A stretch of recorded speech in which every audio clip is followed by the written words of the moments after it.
Next है centrifugal force. पहले इसका कंसेप्ट देख लेते हैं। कंसेप्ट है कि centrifugal force is not a real force, it is an imaginary fictitious force. ये आपने पहले याद रखने लाए कि ये एक इमेजनरी फोर्स है। It appears only in a rotating frame of reference. ये सिर्फ रोटेटिंग फ्रेम ऑफ रेफरेंस में अवेलेबल होता है, अपीयर होता है। It is introduce to explain the effects of inertia for an observer who is rotating along with the body। ठीक। It is introduced to explain the effects of inertia for the observer who is rotating along with the body। तो ये उस वक्त introduce होते हैं। ये आपने ये कंसेप्ट इनके याद रखने हैं। एक्सप्लेनेशन देख लेते हैं आप। तो एक्सप्लेनेशन में जो है, first, consider a body in circular motion. Circular motion में एक बॉडी कंसीडर करें। अच्छा, जब सेंट्रीपिटल फोर्स हम रिमूव कर दें, जो बॉडी सर्कुलर मोशन में है उससे अगर हम सेंट्रीपिटल फोर्स रिमूव कर दें, तो बॉडी जो है वो क्या होगी जी, वो टेंजेंशियली स्ट्रेट लाइन में जाना चाहेगी इनर्शिया की वजह से। पहला पॉइंट। दूसरा, ऑब्जर्वर ए जो है, जो कि इनर्शियल फ्रेम है, आउटसाइड द सर्कल है। ठीक है ना। आउटसाइड ये एक सर्कल, और इस पे सेंट्रीपिटल फोर्स जो है वो इनसाइड लग रही है, टुवर्ड द सेंटर। ठीक। अगर इसको हम हटा देंगे तो बॉडी जो है वो सीधी टेंजेंशियली स्ट्रेट लाइन में इनर्शिया की वजह से जाना चाहेगी। अच्छा, अब एक ऑब्जर्वर है, यहाँ पे एक ऑब्जर्वर है जो कि जनाब वो इनर्शियल फ्रेम में है। किसमें है जी? इनर्शियल फ्रेम में है। और वो इसको ऑब्जर्व कर रहा है, इस पूरी सिचुएशन को। तो ऑब्जर्वर है inertial frame outside the circle, see the body move tangentially, correctly explained by the inertia. ठीक है, वो कहेगा कि ठीक है, जब आप सेंटीमीटर फोर्स मूव करते हैं तो ये कहेगा कि वो टेंजेंशियली यहाँ बॉडी जो है वो इनर्शिया की वजह से जा रही है। ऑब्जर्वर भी जो कि नॉन इनर्शियल फ्रेम में है, रोटेटिंग विद द बॉडी, वो इस बॉडी के साथ रोटेट हो रहा है ठीक है, जिस बॉडी पर सेंट्रीफ्यूगल फोर्स हो रही है, एक ऑब्जर्वर उसके साथ ही रोटेट हो रहा है। तो वो क्या कहेगा? वो ऑब्जर्वर कहेगा initially sees the body as stationary, वो तो उसको तो पहले बॉडी स्टेशनरी में लग रही होगी।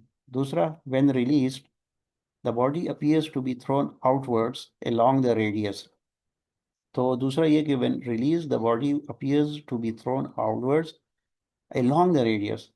टू बी के लिए क्या लगेगा? It looks like a new force is pushing a body away from the centre. अच्छा, उसको लगेगा कि कोई एक फोर्स है, जो कि कोई फिक्टिशियस सी फोर्स, इमेजिनरी सी फोर्स है, जो कि बॉडी को सेंटर से अवे ले जाना चाह रही है। दिस अपेरेंट आउटवर्ड फोर्स, इसी को तो सेंट्रीफ्यूगल फोर्स कहते हैं। इसी को सेंट्रीफ्यूगल फोर्स कहते हैं। तो ये दो डिफरेंट ऑब्जर्वर के लिए डिफरेंट स्टोरी बन रही है यहाँ पर। तो ये आपने याद रखना है कि ऑब्जर्वर वन जो है, जो कि इनर्शियल फ्रेम में है, वो कहता है नहीं जी, बॉडी जैसी ही फोर्स आपने हटाई वो टेंजेंशियली टेंजेंशियली बॉडी यूं चली गई।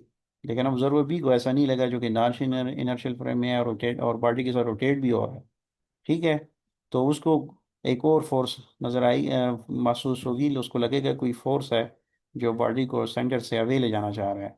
तो वो जो फोर्स जो उसको लगेगी, वो एक फिक्टिशियस फोर्स है, रियल फोर्स नहीं है। और वो कौन सी है जी? Centrifugal force. बड़ा अच्छा कंसेप्ट है, ये आपने याद रखना है। अच्छा, तो डेफिनीशन क्या बनती है? डेफिनीशन अब हम करने लगे हैं सेंट्रीफ्यूगल फोर्स की। तो हम कहेंगे कि centrifugal force is a fictitious force that appears to act on a body moving in a circular path directed away from the center as seen from the rotating frame of reference। ठीक है, तो rotating frame of reference के हिसाब से हम इसकी definition देख रहे हैं। करेक्टरिस्टिक इसकी कौन सी है? It is not a real, only an effect of inertia. ये रियल नहीं है। Number two, it exist only for the rotating observer. Non inertial frame में जो ऑब्जर्वर है उसको ये अपीयर होती हुई नजर आती है। It always directed radially outward from the centre, centre से हमेशा ये आउटवर्ड उसको नजर आती है या होती है। Magnitude is equal to that of the centripetal force, इसका मैग्नीट्यूड सेम होता है जो सेंटीपिटल फोर्स का होता है। ये करेक्टरिस्टिक्स हैं, आपने याद रखने हैं। डेली लाइफ में देखें, passenger feels pushed outward when a बस टेक्स अ शार्प टर्न। ठीक है, ये आपको अक्सर फील होता होगा। शार्प टर्न में जब बस में आप बैठे हो, अपनी गाड़ी में बैठे हो, तो आपस में आप फील करते हैं कि कोई पुश, आप उसको पुश आउटवर्ड फील करते हैं। ये आपने याद रखना है। Mud flying of the wheel of A rotating bicycle, हाँ ये भी अक्सर आपने फील किया होगा। अच्छा, water pressing against the walls of the rotating bouquet, ये भी आपने अक्सर फील किया होगा। ठीक, इसको आप एक्सपेरिमेंट कर सकते हैं, बहुत सिंपल है। Quick summary. Centrifugal force, imaginary outward force seen in rotating frame. Real cause inertia है, equal in magnitude and opposite in direction to the centripetal force। बहुत इंपॉर्टेंट पॉइंट्स हैं, ये आपने याद रखनी है।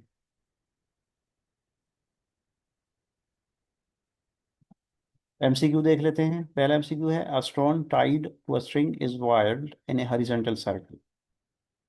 The centripetal force acting on the stone is provided by। तो centripetal force जो स्टोन पे लग रही है वो कहाँ से आ रही है? तो ये अभी लेक्चर में भी हमने देखा था। तो ये चार ऑप्शंस हैं। देखें, real force responsible for the circular motion, उसको सेंट्रीपिटल फोर्स कहते हैं। Tension in the string provides the required centripetal force. जो स्ट्रिंग में टेंशन है, तो इसका मतलब है बी जो है सही ऑप्शन है। और याद रखें, सेंट्रीफ्यूगल फोर्स इमेजिनरी फोर्स होती है, कांट बी द कॉज, वो कॉज नहीं हो सकता। तो इसमें जो कॉज है टेंशन इन द स्ट्रिंग है। ये आपका पहला एमसीक्यू है। और सेकंड एमसीक्यू को देख लेते हैं। तो सेकंड एमसीक्यू है हमारे पास, when a car takes a sharp turn on a level road, passengers feel an outward push।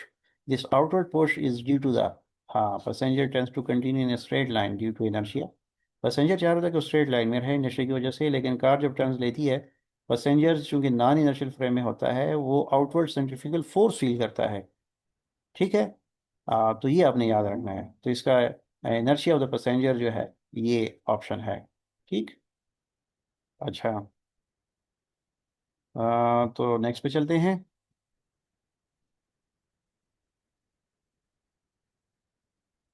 Which of the following statement about centrifugal force is correct? तो सेंट्रीफ्यूगल फोर्स जो है, it is a real force, नहीं, ये तो गलत है। It is an imaginary force, yes ये सही है। It is equal in magnitude but opposite direction, बिल्कुल। बी एंड सी जो है ये ठीक है। ठीक है। तो इसका मतलब ये हुआ कि both B and C, yes. तो डी ऑप्शन हमारा जो है वो सही है। ठीक, ये भी आप यहाँ पे देख सकते हैं कि सेंट्रीपिटल फोर्स जो है फिक्टिशियस है, रोटेटिंग फ्रेज में होता है, बैलेंस होता है, ये फोर्स बैलेंस होती है सेंट्रीपिटल फोर्स के साथ। ठीक। तो इन सच फ्रेम्स, तो ये ऑप्शन जो है फिर इस हिसाब से हमारा बी डी बनता है। तो नेक्स्ट पे चलते हैं।